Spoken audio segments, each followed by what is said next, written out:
Hey there, Health Compass crew. Welcome back. Or if you're new here, a big warm hello. Now, let me ask you something a little kooky. What if I told you that some of those healthy exercises you've been doing, the ones you thought were your heart's best friend, might actually be, well, let's just say, not so friendly? I know, sounds like something out of a daytime drama, right? But here's a surprising little nugget for you. Many folks over 60, with the best intentions, are accidentally putting their amazing hearts through the ringer with exercises that are just too much, too fast, or too, well, wrong for this incredible stage of life. It's like trying to fix a delicate antique watch with a sledgehammer. A little over the top, wouldn't you say? And hey, if you've ever finished a workout feeling more frazzled than fantastic, or maybe a little dizzy or just plain off, you're not alone. And it's definitely not just getting older. Today, we're going to dive deep into 5 specific types of exercise that could be weakening your heart, not strengthening it, especially after 60. But don't you worry your pretty little heads. This isn't about scaring you. It's about empowering you. Because here at Health Compass, we're all about smart, safe, and joyful health. I'll not only show you what to steer clear of, but also what wonderful heart-loving movements you can embrace instead. Sound good? Awesome. And hey, before we jump in, if you're already feeling this vibe and want to keep getting top-notch health tips tailored for you, do your old pal a favor and gently tap that like button, consider subscribing, and maybe even share this with someone you care about. It really helps our Health Compass community grow and helps others find this info. Plus, it makes the algorithm happy, and we all want a happy algorithm, right? So, why the big fuss about certain exercises as we get a bit more seasoned? Well, think of your heart. It's been faithfully beating for you for 6, 7, maybe 8 decades or more. It's a champion, no doubt. But just like a classic car, it needs a different kind of care than it did when it was brand new. The main issue we see, and it's a super common one, is that the heart, after 60, becomes more sensitive to sudden, intense demands. Arteries might be a little stiffer, the heart muscle itself might not respond to stress as quickly, and your body's overall ability to recover from extreme exertion changes. It's not about being weaker, it's about being wiser with our choices. Imagine, for example, our lovely, fictional friend, Betty, 68 years young. She heard exercise is good and jumped into a super intense class with folks half her age. Next thing you know, she's feeling palpitations and an overwhelming fatigue she just couldn't shake. Betty's heart was waving a little white flag, and that's what we want to help you avoid. And have you ever felt a bit like Betty after trying something new? All right, let's get to the nitty-gritty. I'm going to walk you through 5 types of exercise that might be doing more harm than good for your ticker, and more importantly, what wonderful alternatives you can try instead. Sound good? First up, the fitness world superstar, high-intensity interval training, or HIIT. The danger? This involves short bursts of super intense, all-out effort followed by brief rest. Sounds efficient, right? But for a heart over 60, it can be like suddenly flooring the gas pedal in that classic car we talked about. It places immense sudden pressure on your heart and blood vessels.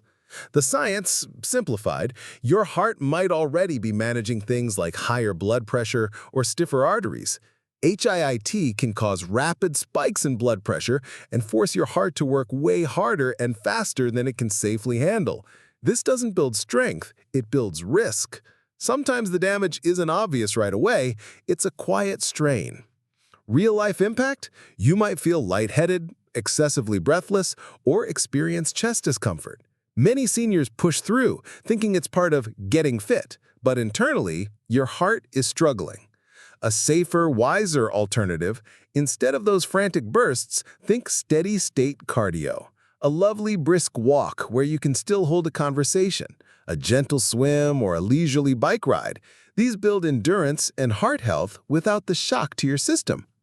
Connecting question? Have any of you tried HIIT and found it just too much? Or perhaps you found a gentler pace that feels just right? Let me know in the comments below. Next on our list, those good old abdominal crunches, sit-ups, and lifting super heavy weights. The danger? While a strong core and muscles are important, how you build them matters. Straining hard during a crunch or when lifting something very heavy causes a big spike in pressure inside your chest and abdomen. The science simplified, this internal pressure, called the Valsalva maneuver, fancy, right, can cause your blood pressure to shoot up suddenly. For an aging heart, especially if there's any underlying stiffness or plaque, this sudden surge can be a real jolt, potentially leading to dizziness, fainting, or even arrhythmias. Real-life impact? I've heard of folks feeling faint mid-rep or experiencing chest pain. They were trying to get stronger, but the method was working against their heart.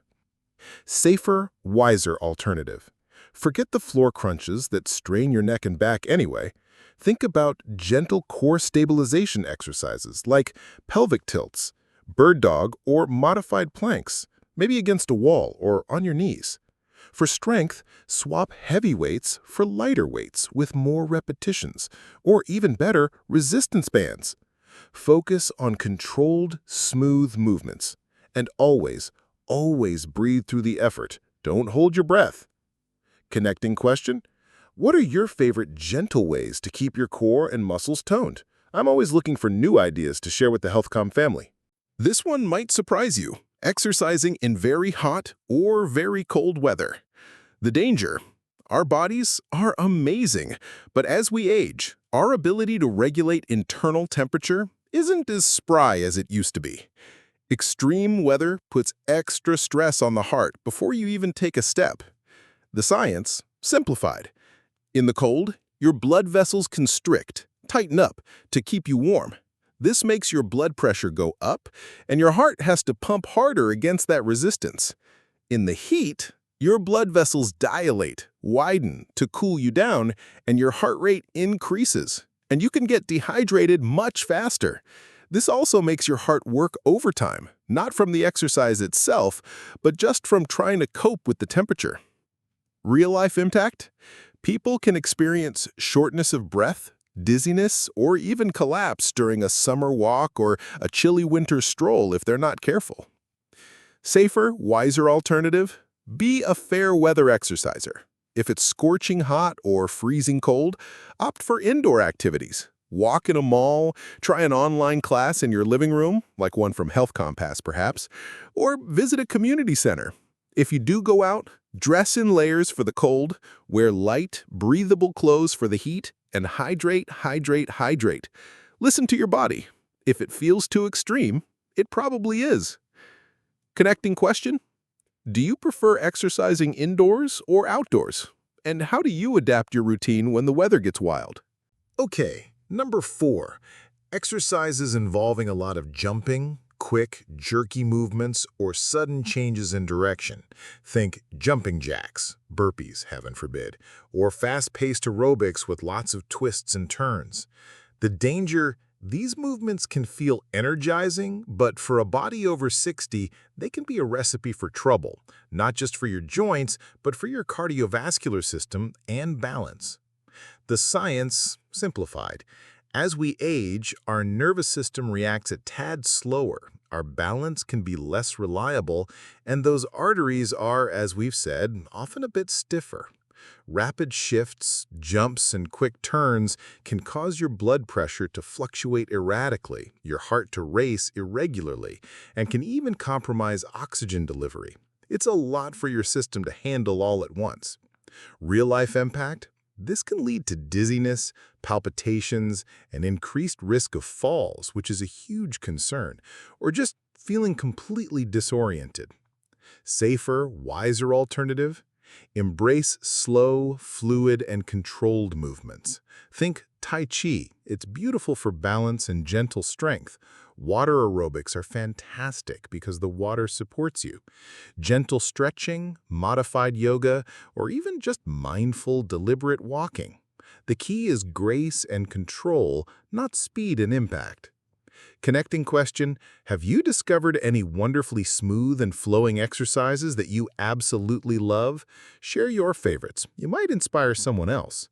And finally, number 5, something that seems harmless but can pack a hidden punch: exercising vigorously too close to bedtime.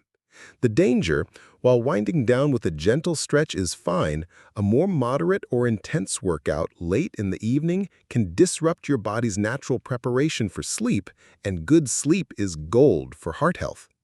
The science, simplified, exercise, even light to moderate, can stimulate your nervous system, raise your core body temperature, and elevate your heart rate and adrenaline.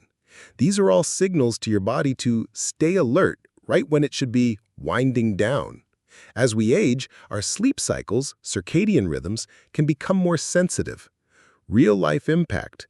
Poor sleep is directly linked to higher blood pressure, increased inflammation, and even irregular heart rhythms.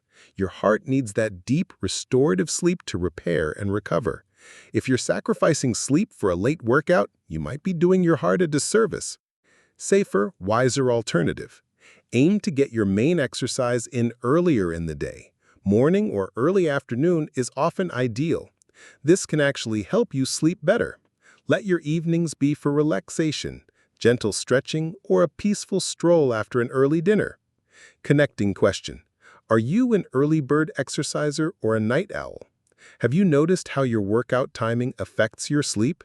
I'd love to hear your experiences. Whew! We've covered a lot of ground, haven't we? So, just to recap, we're looking to be a bit more cautious with high-intensity interval training, traditional crunches and heavy lifting with poor form or breath holding, exercising in extreme hot or cold temperatures, jumping rapid jerky movements, vigorous exercise too late at night. Now, please don't think this means you should wrap yourself in cotton wool and sit on the couch all day. Absolutely not. Movement is medicine. It's about choosing the right kind of medicine for your magnificent, mature heart. So, what might a heart-friendlier exercise day look like? Morning? Perhaps a lovely 20 to 30-minute brisk walk in your neighborhood or on a treadmill, getting that fresh air, if the weather is kind. Midday or early afternoon, maybe 15 to 20 minutes of light resistance band exercises or some gentle tai chi or yoga from a trusted online source. Hin, hin, Health Compass might have some. And evening, a very gentle 10-minute stretching routine to wind down before bed. The most important thing? Start small, but be consistent. You don't have to overhaul everything overnight. My challenge to you this week, pick just one of the riskier exercises you might be doing or one of the safer alternatives you'd like to try and make that one small change. Maybe swap that super intense spin class for a lovely swim, or decide to take your walk indoors if it's freezing out. How does that sound? You got this. Folks, your heart has been your steadfast companion through thick and thin. It deserves your wisdom, your kindness, and your thoughtful choices. It's not about fearing aging, it's about aging gracefully and powerfully by working with your body, not against it. I am genuinely curious, which of these exercises were you perhaps doing without realizing the potential strain? And, more importantly, which safer alternative are you excited to try first? Please share your thoughts in the comments below. Your journey and insights can inspire so many others in our Health Compass community. And if this video resonated with you, if it sparked an aha moment, please give it a thumbs up and consider sharing it with your friends, your parents, or anyone over 60 who you care about. Let's spread this heart-healthy wisdom far and wide.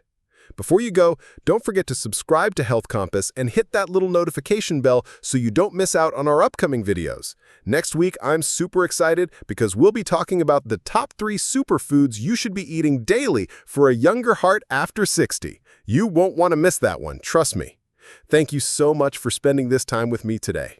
Remember, every gentle, wise step you take is a step towards a healthier, happier, and more vibrant you.